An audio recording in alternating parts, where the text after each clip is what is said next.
A Friday evening in La Crosse, a small town in northern Wisconsin. On March 20th, 1987, while the bars in the city center were packed, just a few minutes away, the residential neighborhood of Prospect Street was already asleep. That night, a prowler stalked its quiet streets. A terrible tragedy was about to unfold, a bloody nightmare that would terrify an entire region. It's 1 a.m. and Kenneth Bosch is awakened by a suspicious noise. For the past few weeks, this 33-year-old printer had been living with his new girlfriend. They both lived with Kenneth's mother, who slept in the room next door. Kenneth decides to go and see what's going on. He doesn't know that in a few seconds he's going to surprise an armed man in his kitchen.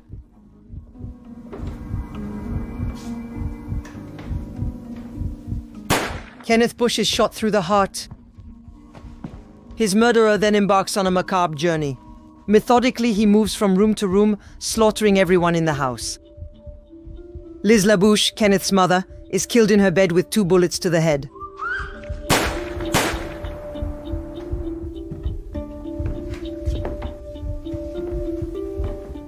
Awakened by the gunshots, Deborah had time to hide, but the man eventually found her and shot her too, at point-blank range. On the night of March 20th, 1987, this man became a relentless killer. In just a few minutes, he massacred an entire family. These murders were recounted to us by the assassin himself. And when the first one happened? From the very first shot, from the very first murder, I felt such a strong emotion. It happened so fast, I didn't have time to think about it, but I'd premeditated it, because I'd come with a gun. I'm sure you think I'm a monster, an animal. That may be true. I did that, I was very evil. I was the bad man. After this triple murder, the man had nothing left to lose. From the next morning, the hunt for the La Crosse killer began. It would mobilize police forces from several states. The man would embark on a bloodthirsty rampage, killing other innocent victims along the way. We'll be following this criminal saga alongside all those who crossed the murderer's path. The police who pursued him, but also thanks to the killer's own confession.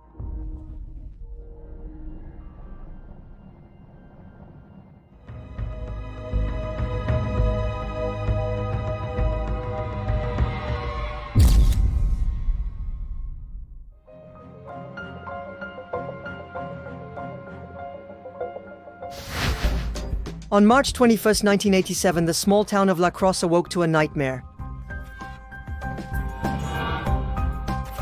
During the night, 3 people had been savagely murdered. The tragedy took place in this house. Alerted by a family member, police discovered the bodies of Liz LaBouche, 73, her son Kenneth, 33, as well as that of Kenneth's new girlfriend, Deborah Reed, 35. For the investigators, there was only one question: what monster had committed these murders? In the morning, the police interviewed all the neighbors, including Marie, who lives just across the street from the House of Horror. But that night, no one had heard anything. The peaceful neighborhood of Prospect Street was torn between incomprehension and terror. I was shocked. I was shocked, absolutely shocked. This kind of thing doesn't usually happen around here. It was a major event here. We've been talking about it for a long time. Some time. I know people have been scared ever since. Nervous about it. The mystery was complete. Who could have wanted to harm the LaBouches, a family with no history of trouble? To find out, the investigators left no stone unturned. It was first among the victim's circle that they thought they might find the culprit. These 2 men lost loved ones in the tragedy. Jerry is Liz LaBouche's son. That night in March, his mother and brother were killed. Steve is the ex-husband of Deborah, the murdered young woman. She had just left him. Together, they had 3 children. I got a phone call from my uncle. I got a call from my uncle. When I entered the house, I found my brother's body, then my mother's in her bed. The killer had time to reload his weapon several times. He killed my brother with a single shot. He shot my mother in the back of the head while she was in bed. in bed. She had just been discharged from hospital after heart surgery. so she was unable to defend herself. She wouldn't have been able to fight, period. So there was no reason. They had no reason to do all that. And given a chance, These people would have let him go, told him to take whatever he wanted. and say, take what you want. We were scared. We were terrified. We could not sleep. My children could not sleep. We didn't know. We did not know what was happening. We did not know if someone was targeting our family. For some stupid reason. Are you all right? No.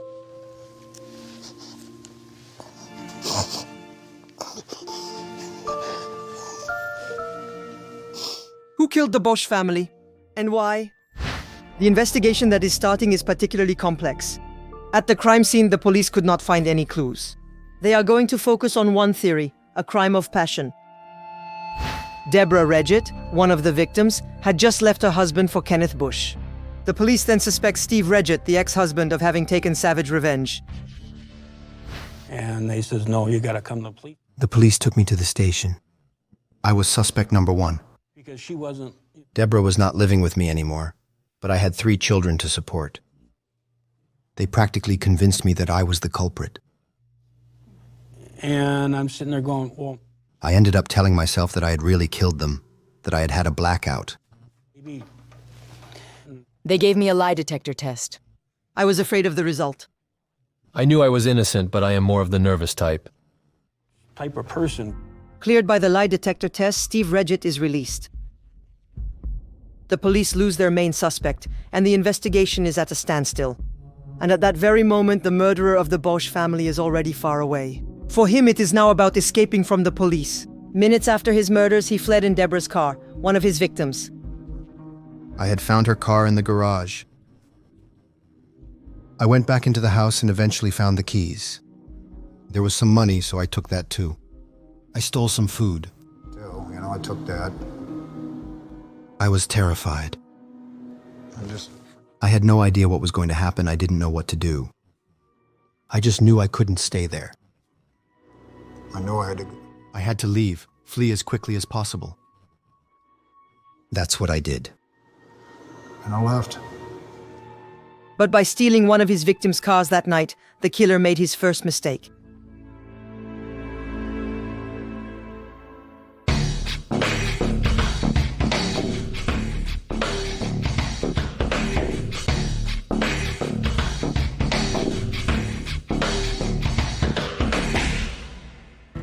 Two days after the La Crosse tragedy, the massacre of the Bosch family sent shockwaves through the entire region. All Wisconsin police officers are put on high alert. That morning, Donald Mueller started his shift. This sergeant from the quiet village of Middleton has no idea that he's about to play a crucial role in hunting down the serial killer. It's 9 a.m. He's called in for a routine neighborhood dispute. A story about a badly parked car that will reinvigorate the entire investigation. One of One of the street's residents had called us because there was an abandoned car in front of his house. I was just coming to issue a ticket. When the officer got I entered the license plate number into the database and realized this car had been wanted in La Crosse since the triple murder. after a triple homicide up there. So Deborah's car has just been found 200 kilometers from La Crosse. The killer might still be in the area. I was driving towards Chicago, but I abandoned the car. I was planning to meet up with a friend there and stay for a while. But I thought the car might be wanted. Well, after that, As a result, we were all very busy. so what We started by securing the area around the car and searching it for any possible clues inside. thing of evidentiary value, and But most importantly, we went to question all the neighbors, one by one, to find out if they had noticed anyone around the car. And if they remembered how long the car had been there. to give a time frame of how long it'd been there. This painstaking work will pay off. Several people indeed claim to have seen the car's driver.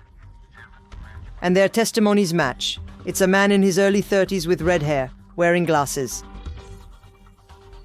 The description will prove crucial. I talked to 4 different people, I interviewed several people. and their description. The description of the man they had seen was the same. They wore glasses, he had red hair. And, had longer hair. There was no doubt about it. They had seen the same person. Apparently, he'd already left. Apparently, he had already left. Detective Folk interviewed. One of the witnesses, questioned by one of my colleagues, said that the man seemed lost and was trying to catch a bus out of town. A bus. He took him to the. He had shown him the way to the bus station. Investigators discover that the day before the killer was still in Middleton. They managed to trace his route to the bus station, where they lose track of him. I decided to take a bus and go to Los Angeles just because it's a big city. I had a travel bag with me, containing the weapon I'd used in Wisconsin. Greyhound, because at the time I chose the bus because, at the time, you could take it without worrying about searches and security rules. It was simpler. was that Plus, I had half a kilo of cocaine with me. pocket. The man is armed and could kill again at any moment. So the police need to act fast. And just as the fugitive is about to leave Wisconsin, investigators discover his name. Because the man already has a police record. Witnesses positively identify him from a photo. He's a prisoner on day release, jailed for assault. Missing for several days is a 27-year-old man with red hair named Michael Tennyson.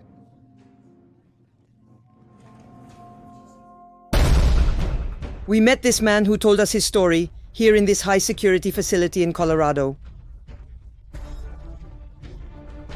Michael Tenneson agreed to talk about his past, his time on the run, and his murders. Behind an apparently relaxed demeanor lies a man accused of cold-blooded murder on multiple occasions. A man who in just a few months became a serial killer. My name is Michael Tennyson. My name is Michael Tennyson. I'm 51 years old. I've been in prison in Colorado since 1987. It's been 24 years now. Right now, the newspapers portrayed me as a cruel, cold-blooded animal with no respect for human life. no regard for human life. After 24 years, 24 years later, it's still the same. When I look in the mirror, I see 2 faces, the monster and the human being.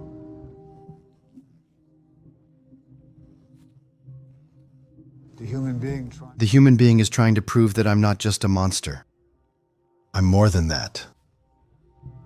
How did a human being become a monster? Tennyson is now on the run. To find him, the police need to build his psychological profile. To do this, they will investigate the killer's past. And what they discover will prove particularly disturbing.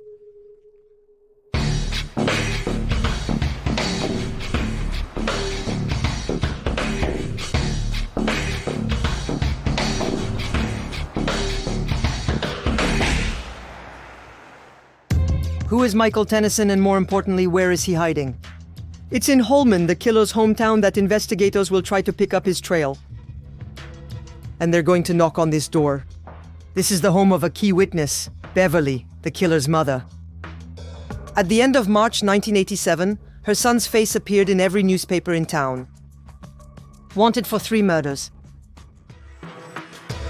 When I heard he'd committed these murders, I didn't believe it. I just could not believe. I couldn't believe my son had done that. He was my. He was the apple of my eye. I believed in him, and I still do. Still believe in him. The police are convinced that her son will try to contact her. And indeed, the next afternoon, when Michael Tennyson had been on the run for several days, he called her from a public phone booth. Basically, He mainly asked if I could help him. The police had warned me. They told me that if he contacted me, I had to convince him to turn himself in. They said, if he asks for your help, you say no, you're not going to help him. I had to refuse, I just had to tell him to turn himself in. That's what I did. well, that's what I did. She said, "What have you done? Where are you?" "I can't tell you, Mum. I just want you to know that I'm okay." She said to me, "The police came, they asked me questions about you. They talked about murder. What have you done? I told her, I can't talk to you, I have to go, and I hung up. I thought her phone might be tapped. He said, "Don't worry about me. Trust me." And that's what I did. Despite this call, Tennyson isn't located. The investigators then question Beverly to find out more about the murderer and try to build his psychological profile. And what this mother reveals about her son will send chills down their spines. Because Michael Tennyson has been surrounded by violence since birth. The reasons for my anger stem mainly from my childhood. I hate going back to my past. Today I understand better. I know that everything was messed up when I was a child, that my reality was a mess. Today I no longer see myself as a monster, but as a troubled child. He was a disturbed little kid. Here's the serial killer, just a few months old. It's 1960, with his parents Beverly and James Tyson. A picture of a happy family. Yet James, his father, is actually a violent man who terrifies his family. Michael's father was a good man, but he drank. And the problem is he was an alcoholic before I had him. He was an alcoholic, he was very violent. He was Dr. Jekyll and Mr. Hyde. One drunken night, James Tennyson went so far as to rape his wife in front of their son. One night he came home and decided he wanted to sleep with me. I didn't want to hear of it, given the state he was in. He was. And He told me he had 2 weapons under the bed, a revolver and a rifle. He raped me in front of Michael, threatening to kill me if I refused. shoot you if you don't. Michael Tennyson spent the first years of his life in terror of his father. I was in my high chair. He pointed a revolver at me and pretended to shoot. I could hear the click, click, click. I don't know if it was real or a toy. Then he hit me in the face like this. I cried again and he shouted at me, "Shut up!" You see, my mom came in and asked, "What's going on?" He laughed at her and said, "Ah, it's nothing, we're just having fun." And I was crying and he was looking at me sideways like that. It was really crazy. I was only 3 at the time, so I didn't know how to react. It was my daily life and I didn't understand any of it. What's going on? When he was 3, his mother filed for divorce. He would hardly ever see his father again. He died a few years later. But in the meantime, Michael Tennyson would experience another event that he believes would mark him for life. I remember the police coming to my house. It was just before my 4th birthday. I heard knocking. "Open the door." I opened it. A toddler. There were policemen in front of our house. I called Mom. Mommy.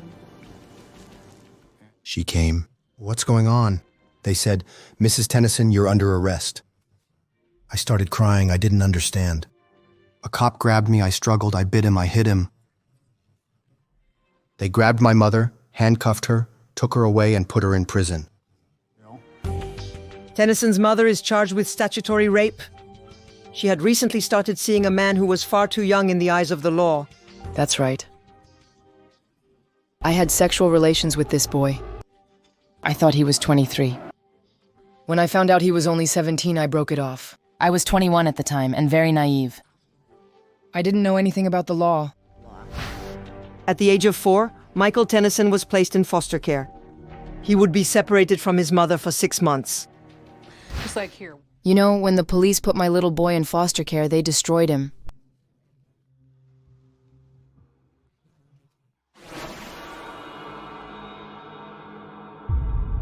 Before I went in there. Before I was placed, I spoke perfectly. I was potty trained from the age of 18 months. When I left the foster family, I was 4.5 years old. I stammered, I squinted, I wet my bed again. And at the time, and I was destroyed. screwed up. He tortured him. He tied him to the foot of the table, made him swallow pepper, and subjected him to all sorts of things. He used to put nappies on him, saying he wasn't potty trained. It was humiliating for him. When he returned to live with his mother 6 months later, Michael Tennyson had changed. Barely 5 years old at the time, he had become an extremely violent child.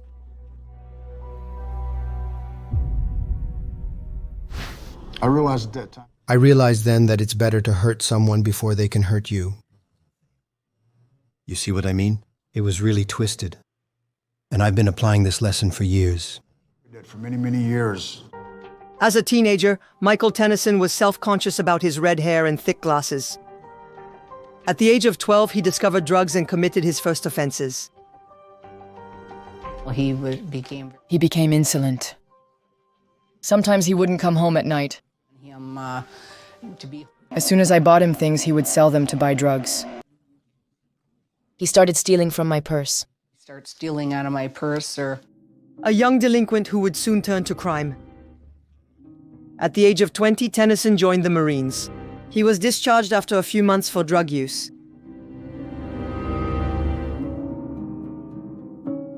Back in Holman in 1980, a tragic event would reveal the extreme cruelty of which he was capable.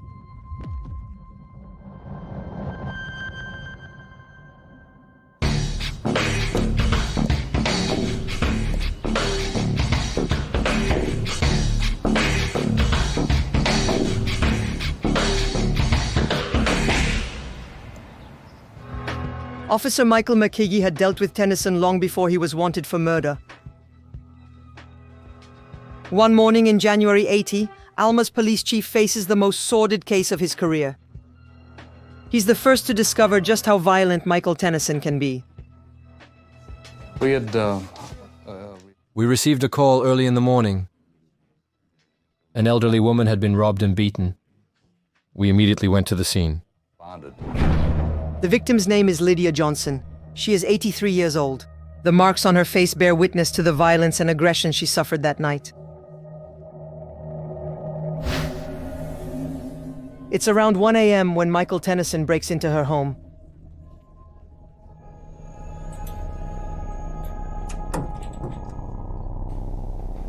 Just broke into a... I had burgled several houses that night. I was looking for money to buy drugs. In the last house that evening, someone interrupted me. Just as he thinks he's alone, Lydia Johnson enters the room. And I freaked out. I really panicked. I thought no one was home. I had knocked on the door and nobody answered.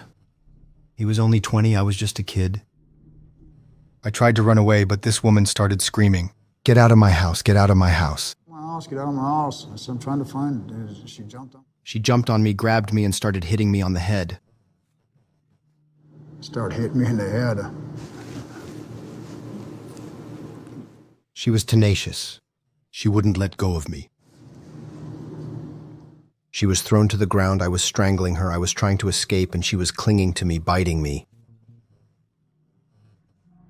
She wouldn't let go, so I hit her.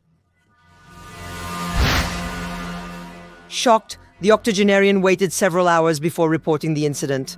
She has a broken nose and several cracked ribs. Once on the scene, the police quickly tracked down her attacker in a rather surprising way. We found evidence at the scene: a cigarette, a screwdriver, but most importantly, footprints. Winter night.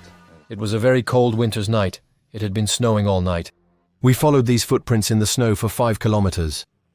They led us to the attacker's house.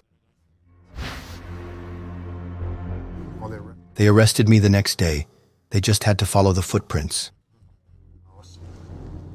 I was really out of it. I didn't realize I was leaving tracks. Way down there. Tennyson is arrested for burglary. But within a few hours, the case would take on a dramatic dimension. The victim later confessed to the police that she had not only been beaten, but also raped by her assailant. So he had admitted that he had beaten. So he confessed to hitting her. At the time, he never admitted or mentioned that he had sexually assaulted her. And the victim hadn't told the officers about the rape either. She'd been threatened by Tennyson. If she told anyone, he'd come back and kill her. Back and finish her. They read the charges too. They charged me with rape and sexual assault. And all this. They said I raped her, I didn't rape her. I don't remember.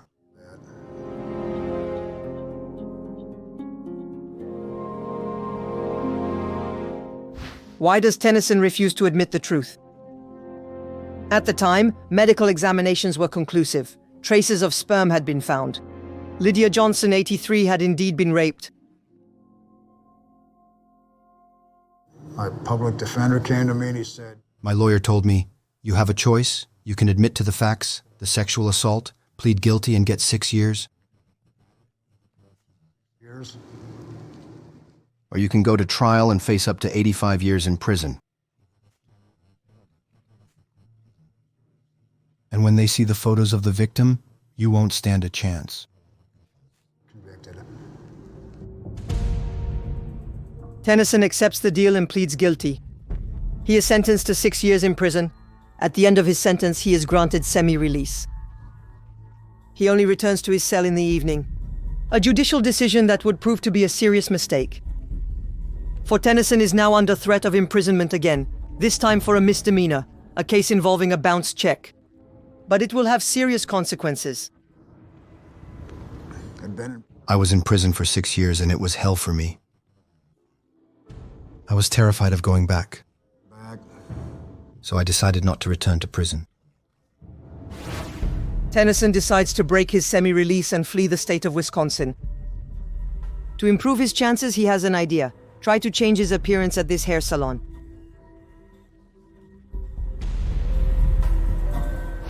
That day, Diane Johnson would unknowingly help a triple murderer escape. It was March 20th, 1987, a few hours before Tennyson committed his first murders. He was very explicit. He was very clear that he wanted to look completely different. Suggested I then told him that perhaps the best thing for him would be to change his hair color and cut it. hair color and having a haircut. What really struck me that day, while I was cutting his hair, was that he didn't want to take off his coat. Want to take off his coat. He was very emphatic. He really insisted on keeping it on. His person And I found out later that he had a gun in his coat pocket. his coat pocket. And that's why he didn't take it off. To take off his coat. Tennyson is hiding this weapon under his jacket and will use it that very evening. To finance his escape, he needs money. So he decides to do what he's done before, a burglary. But this time he's going to do something irreparable. It was cold. It was cold that night. It was winter. I couldn't go home because the police might find me. I couldn't go to friends' houses because I didn't trust anyone. I slept in a caravan behind a house. The owners didn't know. And that night I decided to go to the Bush house. Bush residence. The killer didn't choose this house at random. The Bush family knows Michael Tennyson. A few years ago, he was their neighbor. But that night, Tennyson was no ordinary burglar. He's armed and has nothing to lose. When he is surprised by Kenneth Bush, the killer's true nature takes over. The burglary turns into a bloodbath. Kenny pulled a knife on him. Ken surprised me in the kitchen. He went over to the sink, where there were quite a few knives, and grabbed a kitchen knife. When he did that, I pulled out the pistol I had in my pocket and shot him. I could have shot him. At that moment, Tennyson descends into a murderous frenzy. Instead of fleeing, he eliminates everyone in the house one by one.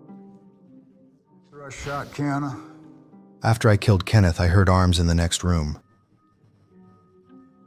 She shouted, "Get out of my house." and She was going to call the cops. that's just She knew who I was, and I was afraid of going back to prison. afraid of going back to prison.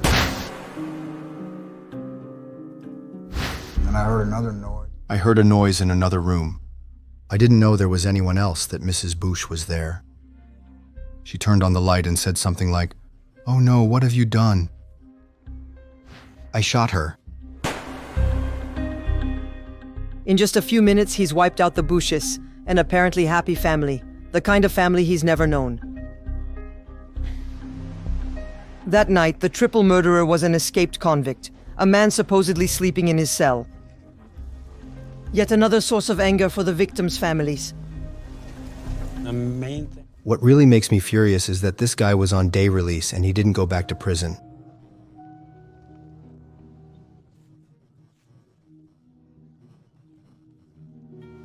And they didn't. And nobody was looking for him. If they would have found, If the police had found him and put him back in jail, none of this would have happened. it would have never happened. What kind of, and then Knowing that he was out there, completely free to move about, it really upset me. there's me. While actively sought by Wisconsin police, the escaped convict guilty of 3 murders finally manages to escape by bus.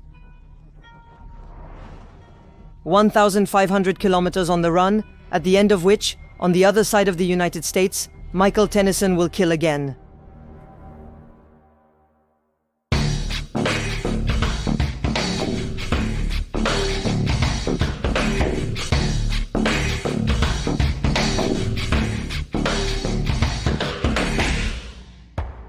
A few days after his triple murder, Tennyson reaches Denver, Colorado's capital.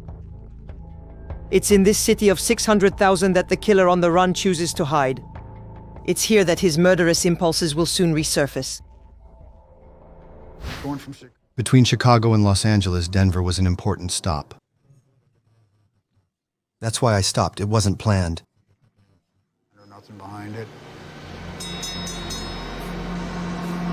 At At that time, I wanted to have a normal life. But I knew I couldn't. I had crossed the line. When I shot Ken Bush, I knew I'd crossed the line. When I got off the bus here in Denver, I knew I couldn't go back. If I had to kill someone, I would. I'd do it to survive. A fugitive willing to do anything to get away. In Denver, he doesn't know anyone. But soon after his arrival, the serial killer seduces a cleaning lady, a widow 20 years his senior, whom he meets by chance one evening in a restaurant. I went out and talked to a taxi driver. I asked a cab driver to take me to a nice restaurant. There were 2 women sitting there. There was a small jazz band. I sat down at the bar and started talking to a woman sitting next to me.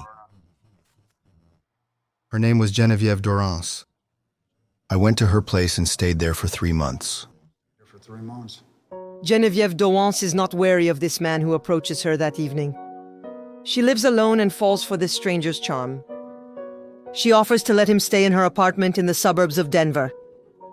Genevieve has no idea that she's about to share her life with a serial killer. He came up to me and started talking. He seemed very nice and told me he was looking for a place to stay just for a few days. I agreed. She's a real nice lady. She's a good woman. I almost fell in love with her. She had a good heart. I didn't want to hurt her. It was a safe place and I stayed there. Yeah, I stayed there. If I hadn't done what I did a few months earlier in Wisconsin, I would have stayed to live with her. We were really good together. I really loved her. I really liked her. In Denver for 2 months, Tennyson manages to live an almost normal life. With Genevieve, a woman his mother's age, the killer seems to calm down. Although wanted for murder in another state, no one thinks to pursue him 900 miles from Wisconsin. The months that he was there. During the months he stayed with me, he treated me with respect. If you met him on the street, he was very charming and very intelligent.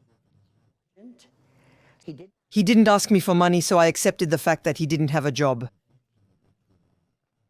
He'd stay home all day, chat with the neighbors, and that was it. I didn't know what I was getting into.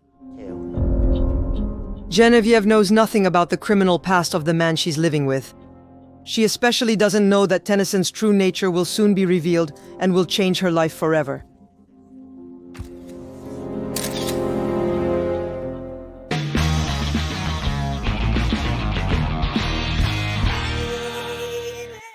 May 1987.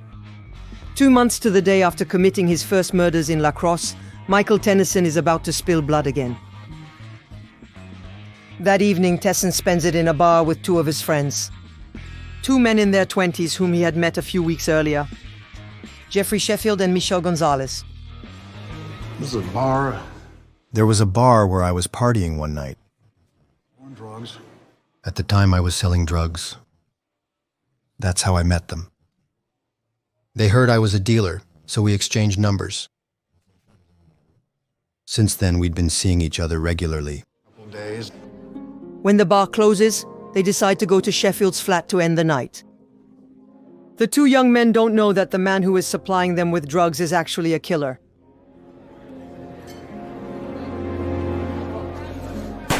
A few hours later, Tennyson shoots them both dead. The killer has struck again, but this time he claims to have fallen into a trap. They open the door up and we go on in. We arrived at the flat. At the time, I wasn't suspicious.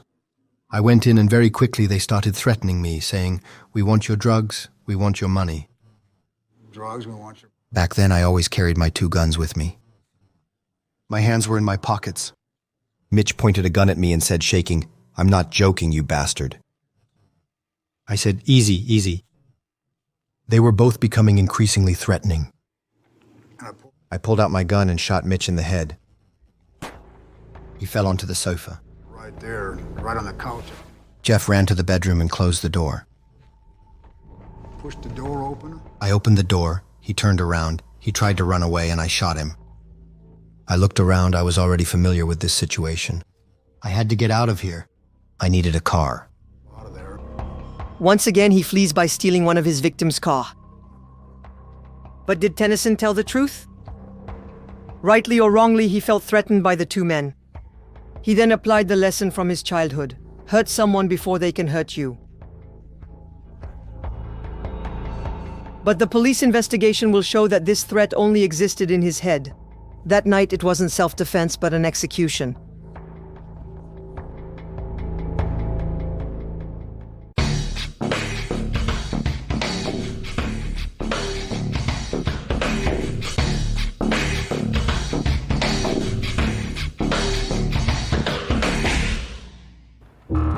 Lieutenant Kenneth Chavez will long remember Sunday, 24th May 1987.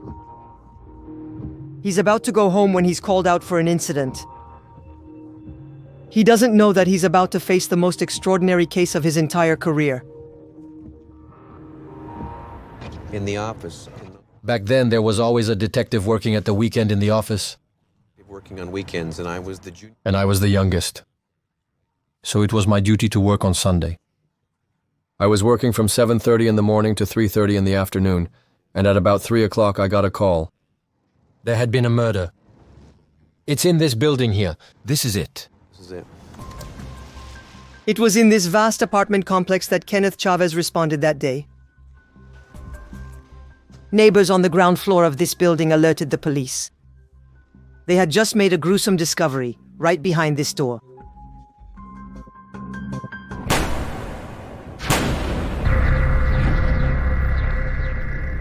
As you enter the apartment, When you enter the apartment, there's a living area with a sofa and TV. on the couch was laying a gentleman. On the sofa was a man covered with a blanket and lying face down. Blood on the pillow right by his head.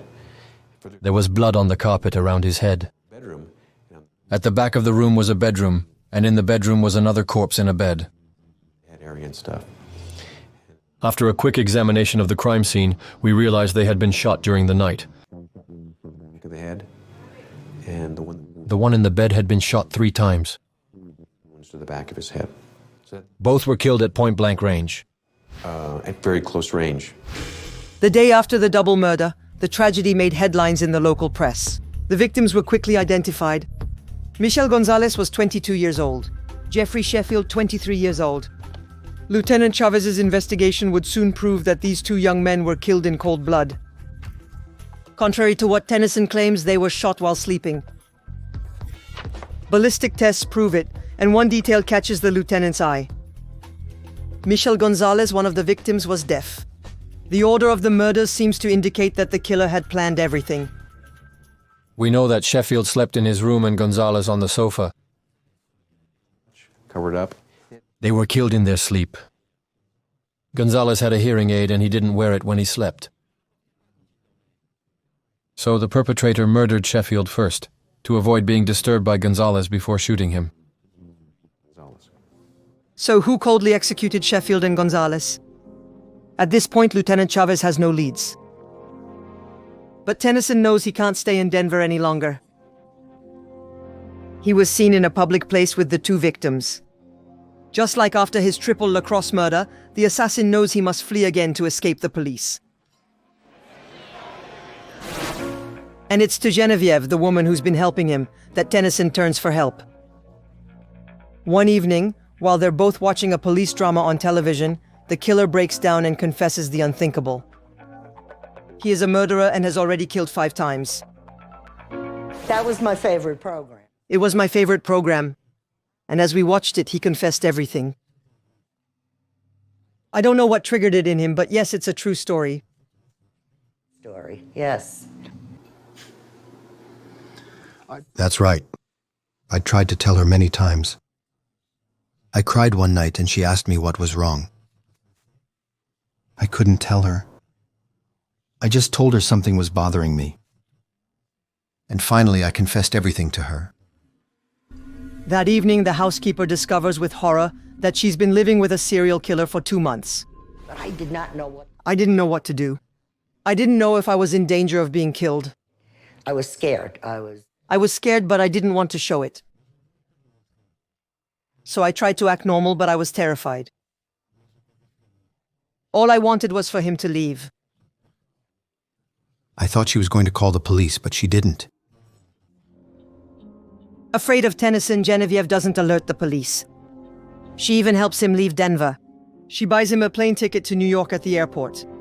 Tennyson is due to leave in 2 days. But the killer will never board that plane. Because meanwhile, Lieutenant Chavez's investigation has moved very quickly. And it's thanks to the car stolen by the murderer on the night of the crime that he'll track him down. We had put out an APB for Sheffield's car. Sheffield's car was... We knew it had been stolen. We believe he killed Sheffield and Gonzalez on May 20th. We found their bodies on May 24th. For 4 days he drove this car. He bragged to a few people that he had a car, that he'd stolen it. With this information, these same people came to us and cooperated with us. That's how we knew where he was. Thanks to these testimonies, the killer is located. This man is already wanted for 3 murders in Wisconsin. Chavez then realizes he's dealing with a serial killer. To stop him, he won't take any risks. On May 25th, 1987, just 5 days after the Philly Gonzalez murders, he mobilized a 15-strong team of elite police officers specializing in the arrest of dangerous criminals. At 7 a.m., the squad is ready for action. We knew he had killed 5 people and was armed. In this kind of situation, you need to take sufficient precautions to stop him quickly and subdue him before he uses his weapon. He had a plane ticket for that very morning. I think it was for 10 o'clock that morning. So an hour later, he's gone. If we hadn't caught him that morning, we would have lost him.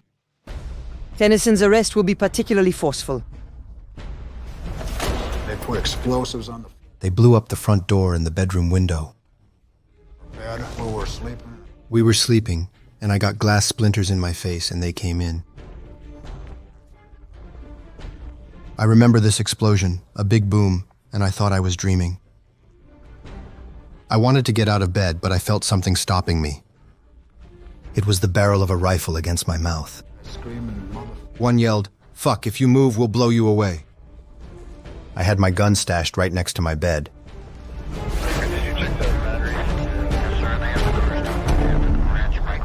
My hand didn't even move. There was nothing I could do. They were too quick. I could have killed anyone if I wanted to. I could have, but it would have been suicide. They would have shot me. He did not... He didn't resist at all. It was very quick, very quick.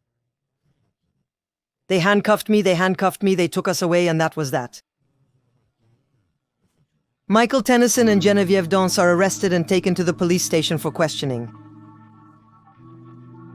Quickly implicated, Genevieve will be released a few days later. When I look back... When I think back on it, I don't understand myself. I'm usually smarter than that.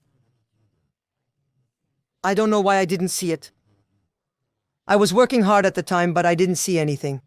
And I didn't see things. And that troubled me for a very long time. Did I not see? The hunt for the serial killer comes to an end in Denver, after 5 murders and 2 months on the run. An arrest relayed all the way to Wisconsin, where the killer committed his first murders. A new chapter begins now for Tennyson. He knows he must pay for his crimes. And in Colorado, where he is imprisoned, he faces the death penalty. Tennyson. Michael Tenneson declined to give a statement. He refused to cooperate with us or answer our questions. I've never dealt with anyone like Michael Tenneson. He may look at you, but it's as if he sees through you. And he gave me... I got the impression that he could kill someone without the slightest emotion, which is the hallmark of a true sociopath. A sociopath who then tries to manipulate the justice system. Tennyson refuses to discuss the Denver murders. On the other hand, he confesses to being the perpetrator of the triple murder in La Crosse. His aim is to be extradited and tried in Wisconsin, a state where the death penalty has been abolished. First of all, 2 detectives from Wisconsin came to see me shortly after my arrest here in Denver. They wanted to question me. They said, "Hey, Michael, we talked to your mom, and she said you should confide in us and tell us everything." They made me believe they were on my side. There's a lot of rubbish like that. they told me that They told me that if I confessed everything and told them what they wanted to hear, then I would be imprisoned in Wisconsin and wouldn't have to worry about the death penalty. you know, the death penalty out here and all that. So that's what I did. I confessed everything. But what Tennyson doesn't know is that the Colorado authorities will refuse to extradite him to a state that doesn't have the death penalty. They want to try him themselves. The serial killer's trial is scheduled to take place in Denver, 9 months later. On March 4th, 1988, Tennyson knew he had 2 weeks to convince the jury that he wasn't the cold, ruthless killer some had portrayed him to be, but a man troubled since childhood who had fallen into crime, somewhat by accident. 2 weeks of high-tension trial, during which Michael Tennyson tries to save his life.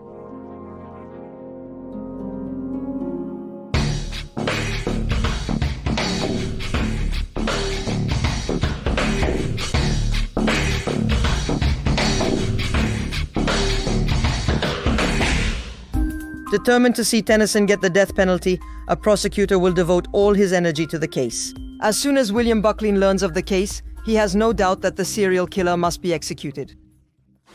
He's not crazy at all. He knew exactly what he was doing. He had premeditated it, planned it, he did it because he doesn't value the lives of others.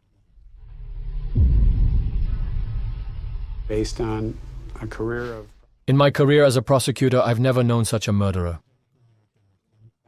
killers and I sincerely believe he deserves the death penalty. deserve the death penalty. The district's attorney. The prosecutor's version is that I killed those 2 men in cold blood. But in fact, it happened just as I told you. The newspapers told a story. I'll give you another. So who's telling you the truth? Am I lying? From the very first day of the trial, Tesson's lawyer knew that it was going to be a tough one. Frankman has only one objective: to do everything in his power to ensure that his client escapes the death penalty. There was no doubt that he was guilty, There was no doubt about what Michael had done. and so the issue He was guilty of both murders. The issue at stake in this trial was not whether he would be convicted, but rather it was a question of what his sentence would be. would he be convicted of. For 2 weeks, a game of chess ensued between the prosecution and the defense. Faced with the evidence put forward by the prosecutor, and with public opinion having already condemned Tesson, his lawyer is going to take a gamble to try and make the jurors feel sorry for him. Strategy was My strategy was to make Michael more human. humanize Michael. It was clear There's no doubt that Michael was a troubled individual from an early age. from early in his childhood. The defense's trump card is Tennyson's childhood. And to help him convince the jury and spare his client's life, the lawyer calls in a woman. Suzanne Pinto, a psychiatrist specializing in criminal cases. She visits Tesson on several occasions, is called to testify at the trial, and argues for extenuating circumstances for serial killers. He seemed like a broken man. The kind of abuse he witnessed or suffered was truly extreme. And I think that made him very angry, but also unable to manage his impulses and emotions. It's true that being traumatized in this way can alter your brain. Be traumatized that way. It's common for the defense attorney. It's typical for the defense to highlight difficult childhoods, especially when it comes to physical abuse. But even that, But even so, that's no excuse for deciding to execute someone. execute somebody and take To take lives as he did. value as he did. At the end of the trial, as he waits to hear whether he will be executed, Michael Tennyson remains impassive. I think I was more angry. I think I was mostly angry with myself. I saw everything that was happening, what I had done to the victims' families. My family came from Wisconsin. I looked around the room. A family of victims was watching my family. I could see the hatred in their eyes and the pain, that kind of emotion. I could feel the jurors staring at me in disbelief, wondering how I could have done it. On March 18, 1988, Michael Tennyson was found guilty of murder. It remains to be seen exactly what his sentence will be. At the courthouse, jurors now have 24 hours to decide whether he should be executed. An unbearable weight for Beverly, the killer's mother. I'm not proud of what he did, of killing those people. But during his trial, I was thinking, what a bunch of hypocrites. They say these murders were premeditated, and these same people were premeditating the murder of my son. He was talking about all this in front of his own mother. These young people died, but now it was my son who was going to die. But with the death penalty looming, Tennyson gets some unexpected help. To vote for an execution, the jury must be unanimous. However, only one of the 12 jurors will decide against capital punishment. One juror. One juror. One juror spared me. She said she had a gut feeling that She said she had a kind of intuition that I had to live.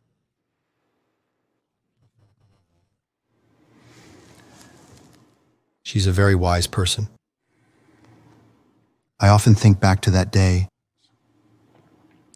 Without this juror, I would have been executed 15 years ago.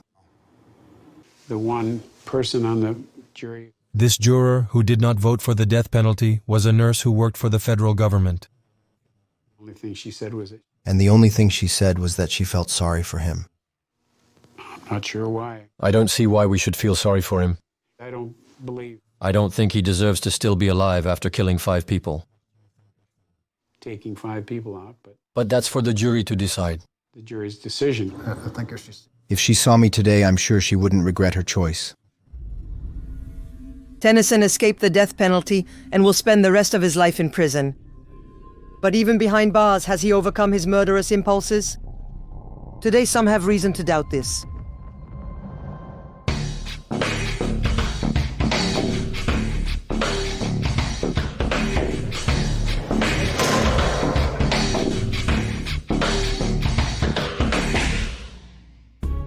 Sentenced to life in prison without the possibility of parole, Michael Tennyson is apparently a model prisoner.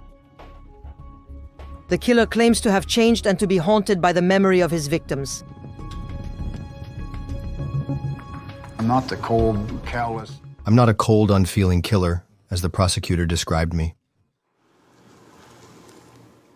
I'm haunted by terrible remorse. Tremendous remorse.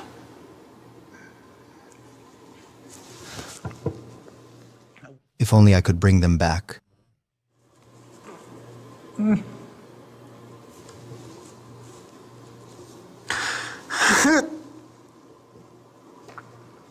I just wish I could. I'd like to bring them back.